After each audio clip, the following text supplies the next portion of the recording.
All right, we're getting ready to do the embossing. We've already have our template down on our light source. We've gone over the paper with a little bit of wax paper, and now I'm going to take my embossing tool and I'm just going to fill in, following the design of the hearts as I go along. And just like in stamping, I'm going to have some of these hearts that actually come off the paper.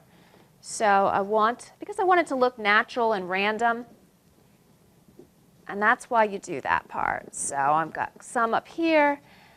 Move my paper down, and I don't have to do, it's a trio of hearts here, but sometimes I'm only going to do one. And they're just going to be random hearts. And then I want to stop and take a look, see where I am. I have two more to kind of fill this area in. So I'll place one more.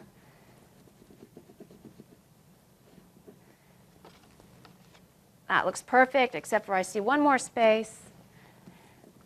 It's almost perfect. Now it's perfect. I have a random assortment of embossed hearts, and I'm ready to continue with the next step of my card.